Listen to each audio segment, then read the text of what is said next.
नया रास्ता पाठ 24।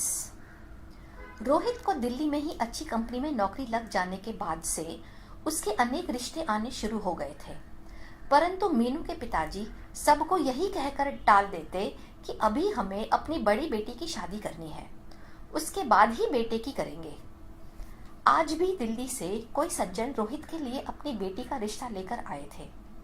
पिताजी के इनकार करने पर भी उन्होंने अपनी बेटी की फोटो सामने रख दिया। दयाराम जी व उनकी पत्नी दोनों को ही फोटो पसंद आ गया था, परंतु फिर भी वे अभी इस पक्ष में नहीं थे कि बड़ी बेटी के विवाह से पहले ही बेटे का विवाह कर दे। उन्होंने उन सज्जन को यही कहकर विदा किया कि अभी हम रोहित की शादी नहीं कर रहे हैं, न रोहित ही अभी विवाह के पक्ष में है। वे सज्जन तो वहां से चले गए, परंतु माँ और पिताजी दोनों की ही मनस्थिति व्याकुल हो गई थी। वे इस बात से चिंतित थे कि मीनू अभी विवाह के लिए पूर्ण रूप से सहमत नहीं थी। बिना मीनू की स्वीकृति के उसका विवाह नहीं कर सकते थे। तभी चिंतित स्वर में दयाराम जी बोले, मीनू की माँ, समझाकर तुम ही मीनू से विवाह करने के लिए तैयार करो। मीनू को मैं समझाने की कोशिश तो करूंगी, पर वह बहुत स्वाभिमानी लड़की है, पता नहीं वह विवाह के लिए तैयार होगी या नहीं। उसको तुम समझाकर तो देखो, हो सकता है अब उसका विचार बदल गया हो, अब वह शादी के लिए तैयार हो जाए। हाँ, अब तो उसे विवाह के लिए तैयार हो ही जाना चाहिए। जब तक हम अपने हाथों से उसका कन्यादान न कर देंगे, तब तक हम सुख से कहाँ रह सकेंगे, और हमारा समाज भी तो चैन से नहीं रहने देता।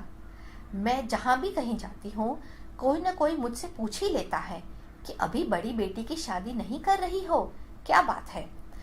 क्या उसके योग्य कोई पढ़ा लिखा लड़का नहीं मिल रहा है?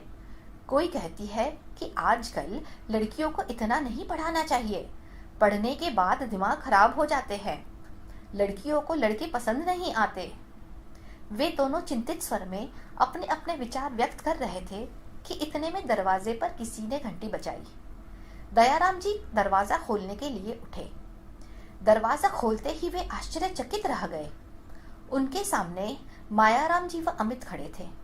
एक बार उन्हें विश्वास सा नहीं हो रहा था कि ये वास्तविकता है या स्वप्न है। वे सब स्तब्ध से खड़े रह गए। दूसरे ही क्षण जब उन्हें ध्यान आया, तब उन्होंने उन दोनों को अंदर बुलाकर बैठाया।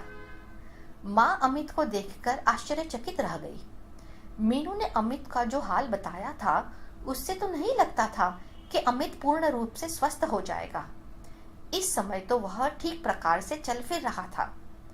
तभी माँ ने अमित से पूछा, अमित बेटे, अब तुम्हारी तबीयत कैसी है? मीनू से तुम्हारे एक्सीडेंट के बारे में पता चला था। अब तो पूरी तरह ठीक हूँ, अमित ने बड़ी आत्मीयता से उन्हें जवाब दिया। तभी मायाराम जी बोल पड़े, अमित की हालत तो बहुत नाजुक हो गई थी, सब ईश्वर का ही आशीर्वाद है जो कि ठीक हो गया। चलिए, ईश्वर ने सब ठीक ही किया है, कहकर माँ अंदर रसोई घर में चाय आदि की तैयारी करने चली गई। मायाराम जी को दयाराम जी से बात करने में कुछ संकोच सा हो रहा था। फिर उन्होंने साहस एकत्र करके बात करनी शुरू की।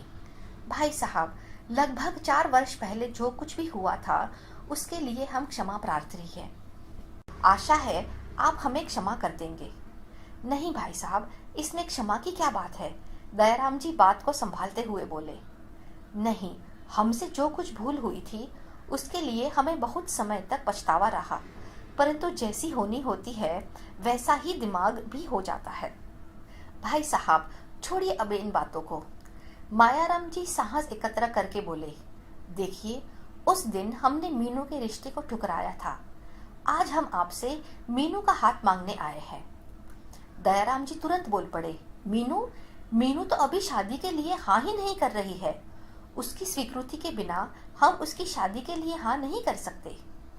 मायाराम जी बोले, शादी विवाह का मामला नाजुक होता है, बिना लड़के व लड़की की स्वीकृति के विवाह नहीं करना चाहिए। विवाह कोई गुड्डे गुड़िये का खेल नहीं होता है।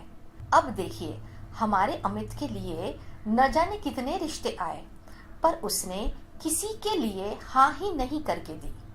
दयाराम जी आश्चर्ययुक्त स्वर में बोले, अच्छा ऐसी बात है, ठीक है, जब मीनू यहाँ आएगी तब उससे बातें कर लेंगे। और जैसा भी निश्चित होगा हम आपको सूचना दे देंगे। मायाराम जी ने कहा, ठीक है, मीनू की स्वीकृति लेना अनिवार्य है। उसके बाद आप हमें सूचित कर दें। कुछ देर बैठने के बाद मायाराम जी व अमित चले गए, परंतु आज दयाराम जी को अवश्य ही यह एहसास हो रहा था जैसे किसी ने उनके दुखी हृदय को सांत्वना दे दी हो।